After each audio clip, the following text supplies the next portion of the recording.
All right. Hello, future millionaires. This is Adrian Schermer with Get Rich Slow podcast. I'm joined by my regular co-host, Robert Delavan. And today we have a special guest, Richard Flamm. Thanks for joining us today, Richard. Hey, thank you. Thank you for having me. Good Richard's afternoon, with Do Richard. Good. Oh, sorry. Oh, Richard's go with ahead. Do Good Multnomah. Tell us a little bit about what you guys do, Rich. Yeah, thank you. So I work with Do Good Multnomah. We're a nonprofit that does houseless services in the greater Portland area. I'm also here representing Greater Good, which is the sister nonprofit of Do Good. We're primarily doing outreach type work, sheltering work, case management type services in Clackamas County right now, and really tackling issues of houselessness, sort of the fallout of COVID and the ongoing effects that's affecting our community. So, yeah. Wow. And what is your brief history of where you came into this position and this role with these two entities? Yeah, no, for sure. So for me, I started nonprofit work about a decade ago. I worked for a different nonprofit, and I just had a hell of a time. I was paid $1 less than everyone else who was not a person of color. I had a really difficult time making any sort of difference. Having homeless people essentially have to pee in a cup to see if they could stay the night, blow into a breathalyzer, very punitive. Like I said, I think I made $10 an hour back then.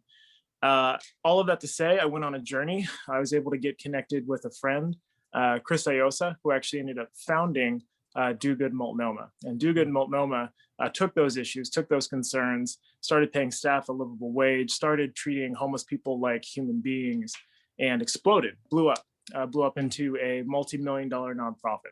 And so out of that, the wheelhouse of Do Good was always veterans. And so we've kind of outgrown that.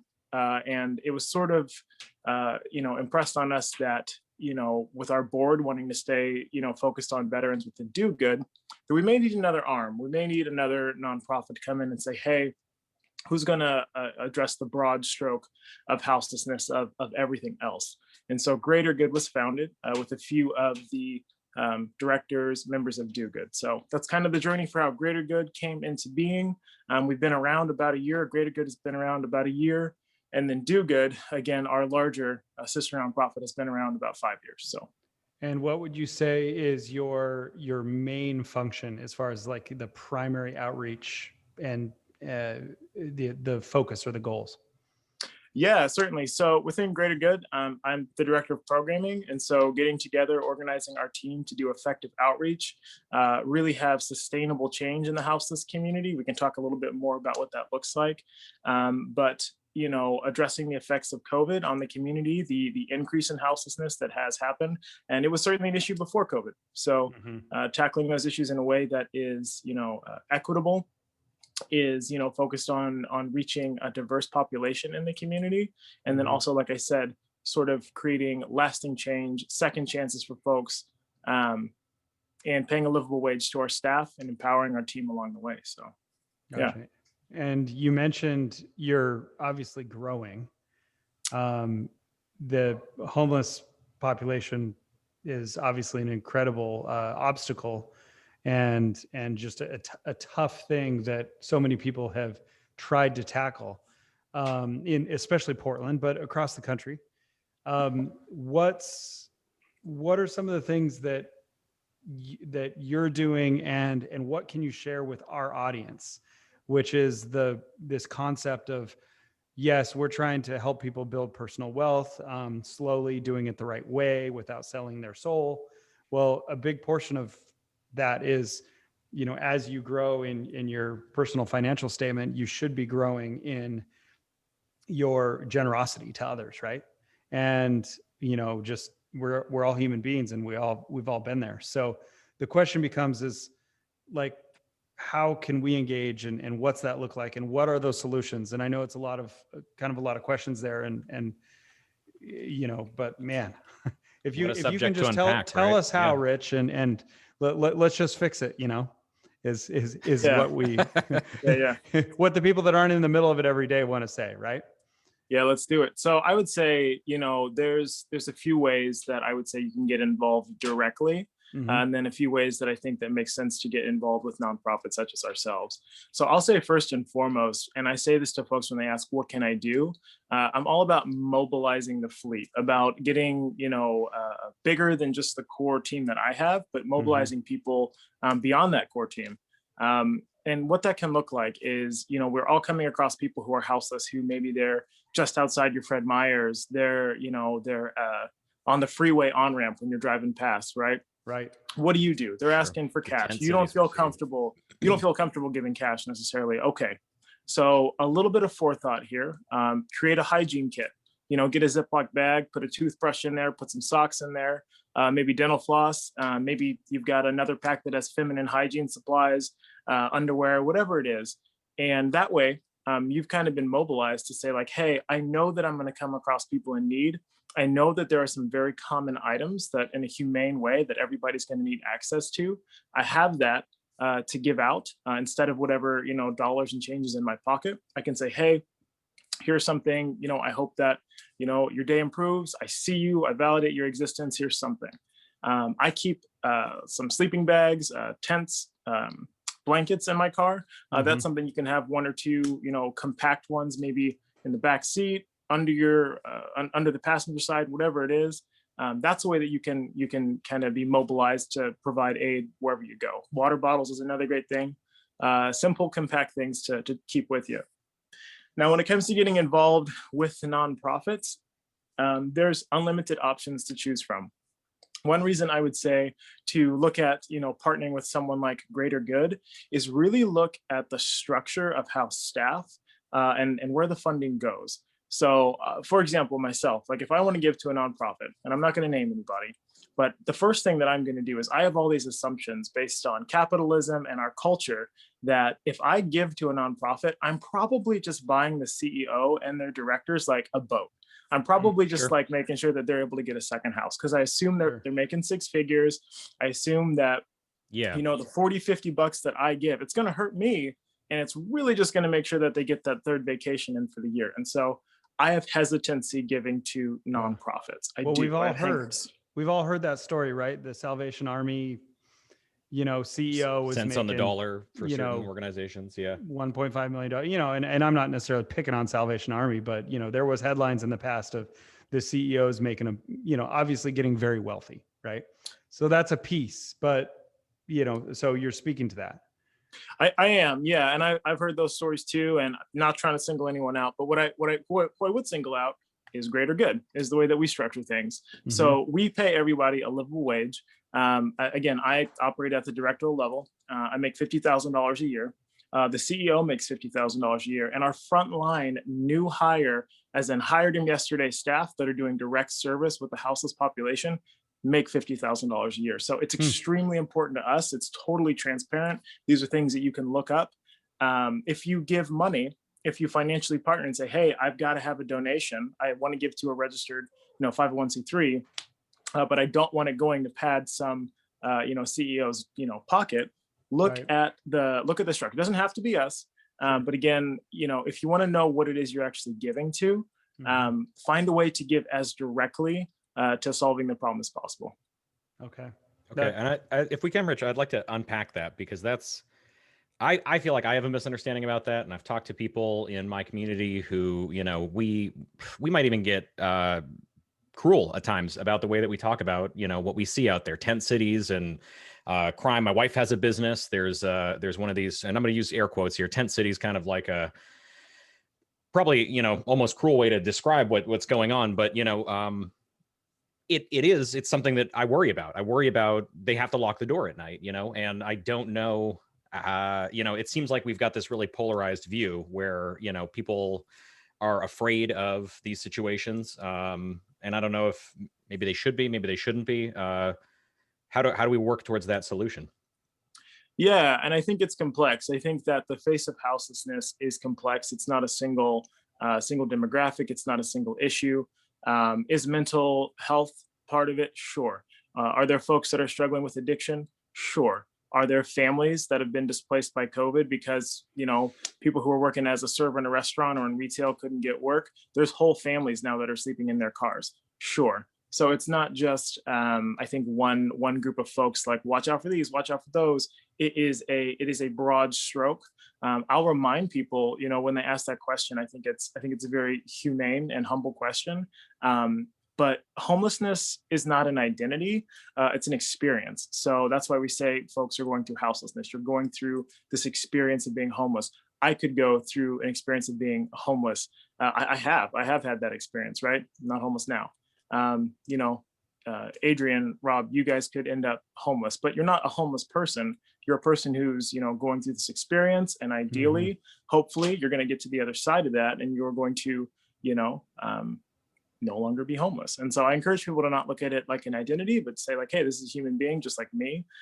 All of us are, for the most part, unless you're very, very wealthy.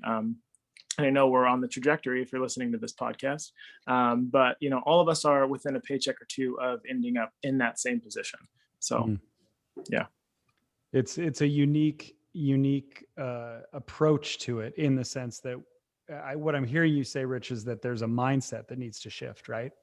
Now there is, of course, the personal safety pieces and all that sort of thing. Obviously, you don't need to be walking around and making a target of yourself, especially if you're in a vulnerable situation yourself, so to speak. But there has to be a better way. And I know there's a lot bigger minds than mine. I'm sure in your world that you're working in, that says, where do we take this? Like, I mean, the fact that we have to have nonprofits and should have nonprofits to be generous and help others who aren't as fortunate as you is, I think, frankly, a healthy human brain. Like that's actually part of being a healthy, productive person and contributing member of society. People want to help.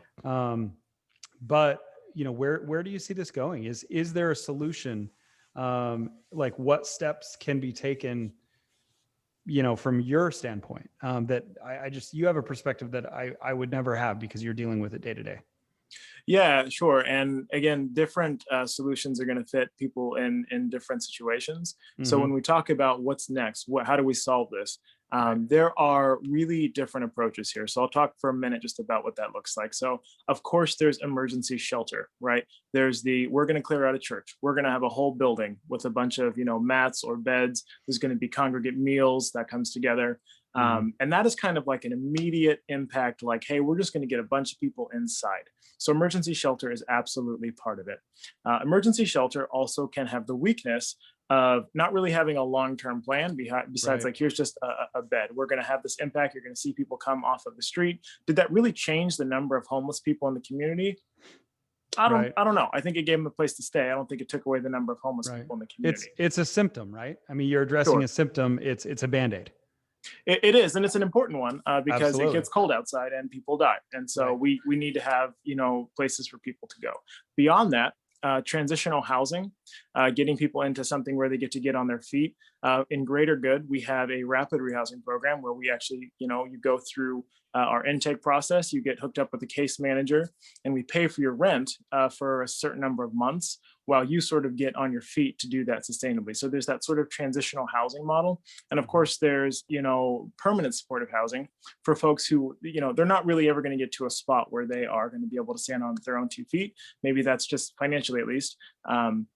And maybe that's because of, a mental health issue. Maybe that's because of a disability, XYZ. So we've got that permanent supportive housing piece of it as well. So there's different ways to solve the problem. They're all necessary. I mean, if we were to say like, hey, we're just going to make these massive shelters and it's emergency shelters is the answer. And then what do you do with the vet who comes in, who has PTSD, who doesn't feel comfortable sleeping next to, 12 other dudes? Right. So that's going to be, maybe a congregate shelter isn't the best fit for somebody like that. So it has to be tapered to the individual. Is there an element of like getting people on their feet? There must be some sort of like job, work placement, training, that sort of thing. Is that something that you guys focus on, or is that one of the solutions also? 100%. And I'm glad you asked that. So case management and providing that sort of longer term retention services and saying, hey, we're going to pay for your rent, or we're going to get you in the shelter. We're going to get you in the door. but providing, resources for helping people navigate, like, let's get you applied to these jobs. Let's find out, a place that, yes, you got into this house, but maybe we find a place that, is $400 less that you can sustainably pay for in the future. So, when we talk about case management, when I do trainings with our staff, case management just means identifying people's barriers and then helping them solve those problems and overcome them. That is all it is.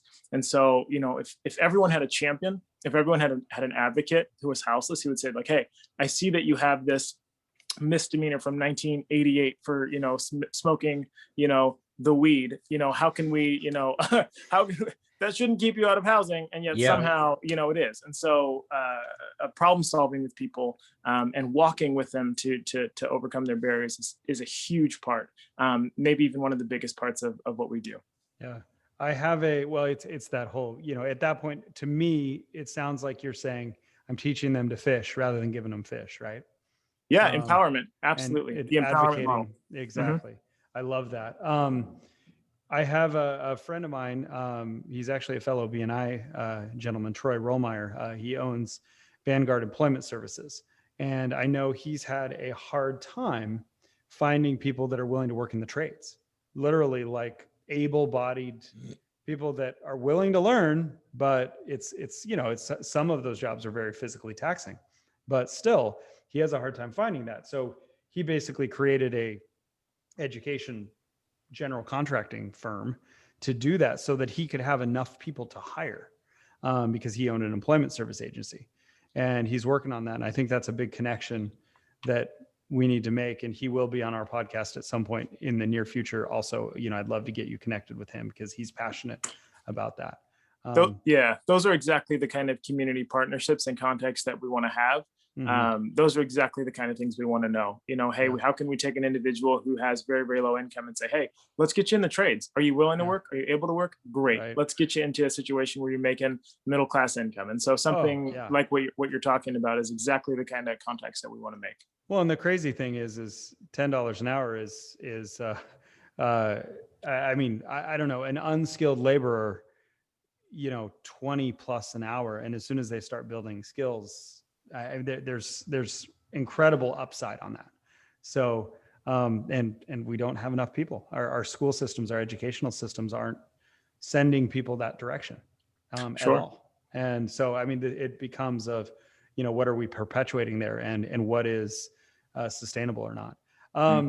How can we serve you at the next level? Like, obviously there's, donations, there's the just serving the homeless in the health kits and shelter things and that sort of thing. How do you get involved if you want to do more, and go to that next level? Yeah, certainly. So, non-COVID times, volunteering is definitely something that folks can step into. And when we were doing more congregate shelters, hey, if you want to cook a meal, if you want to come play a game of chess with somebody who's having this experience, have a conversation, that can really help bridge the gap for people and make people feel seen and heard, which is a huge part of that gulf that exists between people who are having this experience of houselessness and maybe everybody else. So I say that's definitely one way. That's more challenging with COVID now, because we try to keep everything pretty skeleton crew, just out of, safety, and guidelines. Whether that lifts in the next 6 months, a year, I don't know. I certainly hope so. Yeah. But I would say a next step is absolutely looking at getting involved in volunteering and just getting around people who are having this experience. When it comes to, getting involved in making an immediate impact, I had mentioned before that case management is a huge part of it. So, if you are looking for somewhere to donate, something like Greater Good is able to take people and train them to be professionals and to actually offer that service to the community. So you guys are training into not like a social work degree necessarily, but like the skills necessary to help someone bridge that gap, obviously, as part of what you do? Adrian, say that again, buddy. You cut out for just a second. No worries. It sounds like you're not getting someone a degree in social work necessarily, but you're giving them the skills necessary to help build someone out of this situation. Yeah, absolutely. So we absolutely have folks who, have degrees in social work and all sorts of fields.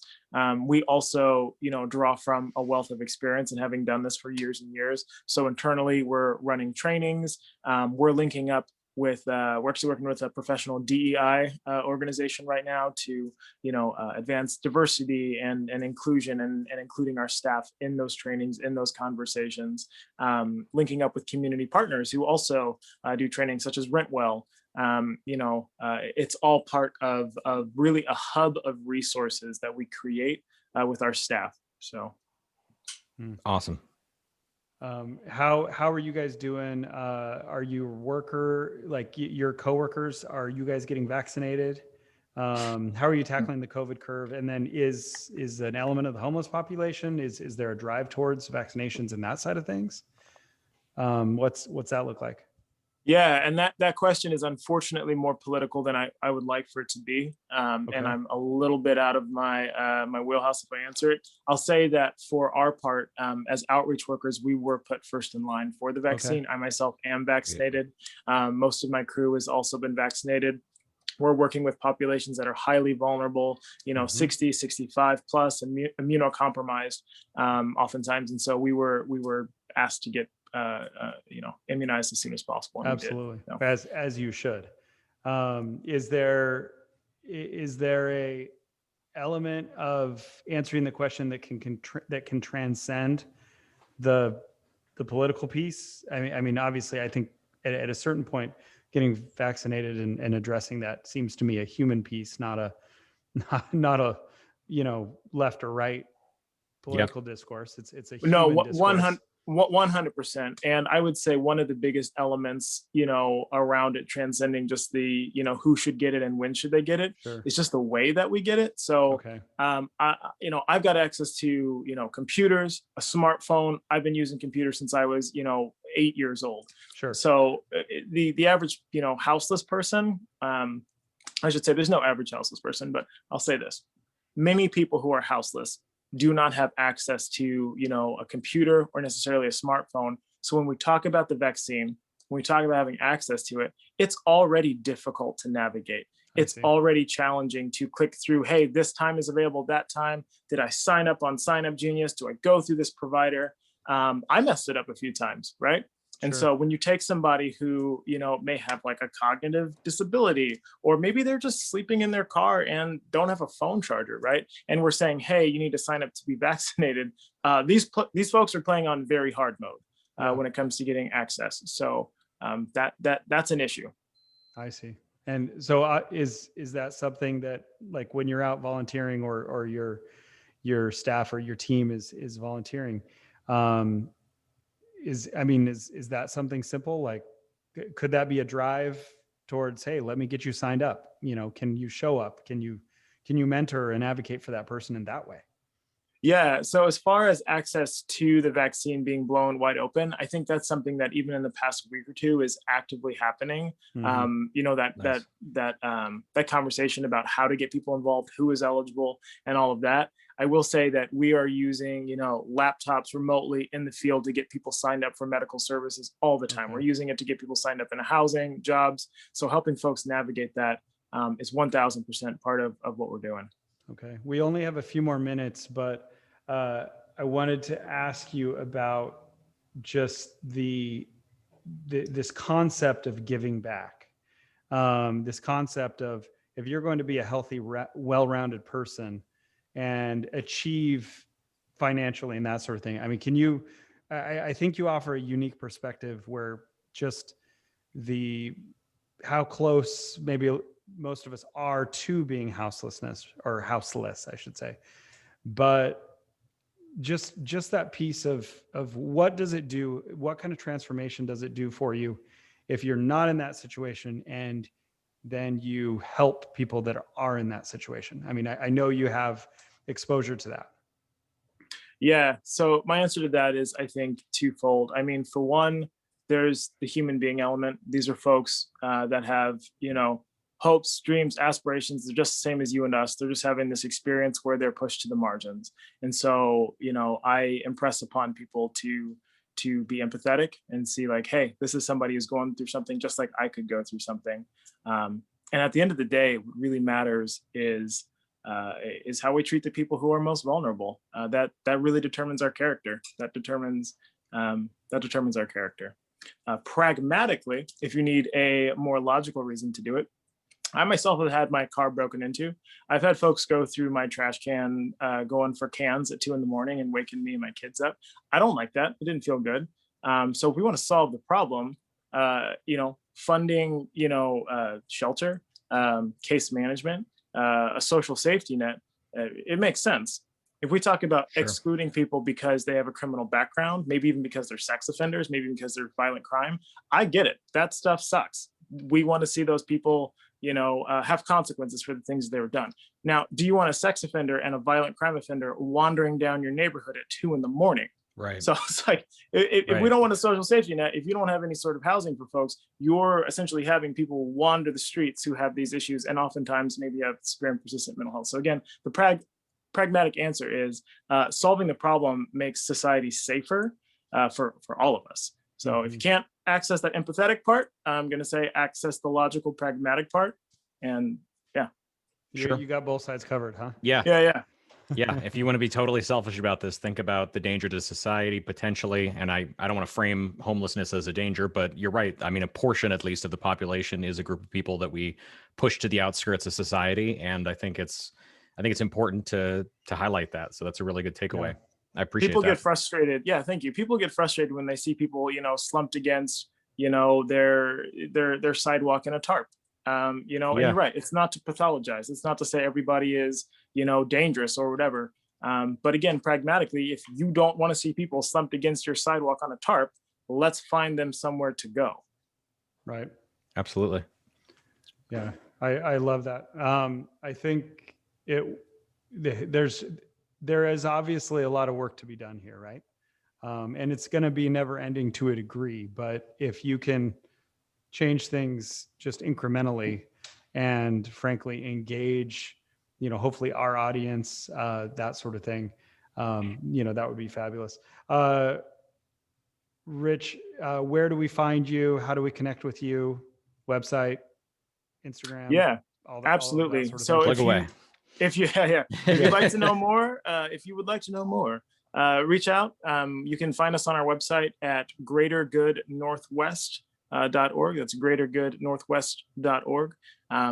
We take referrals. There's a place where you can, actually send people who are experiencing houselessness. They can apply right on the website to get into services. We've got email contact information there if you are interested in donating. But I would point people to our website as being the primary place to go, greatergoodnorthwest.org. And again, my name is Richard Flamm. And not to shamelessly plug that anymore, but it is a 501c3 and your gifts are tax deductible. That's true. That's right. For the super selves. Anyway, I won't go there. Yeah, our audience may be asking, that's a big deal. Why are we learning about this on Get Rich Slow? And the answer is, as you get rich, sharing the wealth is one of the opportunities that you get access to. Right. For one, I think I'm in the majority. Everybody's had some point when they were living paycheck to paycheck. Many people still are. And part of the climb out of that should be giving back. So, yes. If you've got a lot from these recordings, if you feel like you've grown financially from them, the best way that you can give back, don't send us a check, send it to do good, help change the life for someone else, and get them started on their own path. Love it. If you do have to, give, if that's part of your financial plan, and you have to give to a 501c3, I'll remind folks that, Greater Good has an equitable pay structure. So instead of patting some CEO at the top making six figures, I'll remind everybody that, our wages are a living wage, equitable. CEO makes 50 grand, directors make 50 grand, and our frontline staff make 50 grand. And all of the donations are going towards the services that we've discussed in this podcast. So you should feel good about your frontline staff, a new employee a couple months in makes the same as the top tier director. As the CEO. Awesome. And it was structured that much way. Much more transparent than that. That's right. Cool. Well, thank you for your time, guys. Money where their mouth is. Thank you. I hate to cut us off, but we're about to get cut off. So thanks a lot, guys. Thank you so much, Richard. Thanks for having me. Continue partnering with you. Thank you. See you next time.